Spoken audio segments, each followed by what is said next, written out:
যে আধ্যাত্মিক জ্যোতিষ আমাদের কিন্তু এই যে তন্ত্রবিদ্যা আমরা যে অ্যাপ্লাই করি, আমাদের তন্ত্রবিদ্যার মধ্যে অনেক কিছু আছে, উচ্চাটন আছে, মারণ আছে, স্তম্ভন আছে, অনেক কিছু ক্রিয়া রয়েছে। তো ক্রিয়াগুলো কিন্তু আমাদের আমাদের যে এই শাস্ত্রটা, তন্ত্রশাস্ত্র, যেটা আধ্যাত্মিক তন্ত্রশাস্ত্র, এই শাস্ত্রের মধ্যে সেই জ্ঞানটা নিহিত আছে।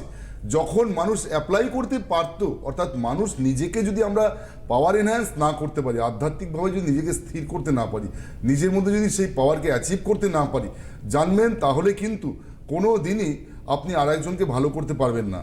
এখন এই নকল সব বাইরে অনেক প্রচুর ঘুরছে, যারা কপালে মানে তিলক কেটে বলুন, নানাভাবে মানুষকে বিভ্রান্ত করছে।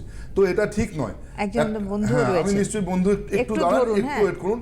তো যার জন্য দেখবেন যে এই যে আজকে আধ্যাত্মিক জ্যোতিষকে অ্যাপ্লাই করে যেগুলো আমাদের বিজ্ঞানসম্মত জ্যোতিষে অনেক সময় কিছু কাজ আছে যেগুলো বিজ্ঞানসম্মত জ্যোতিষে হচ্ছে না।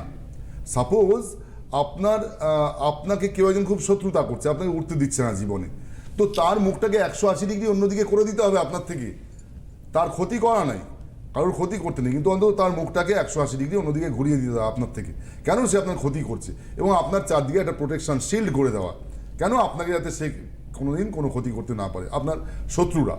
এরকম করা যায় আধ্যাত্মিক জ্যোতিষ দিয়ে। অনেক কিছু আছে আমাদের জ্যোতিষশাস্ত্রের মধ্যে, প্রচুর কিছু আছে।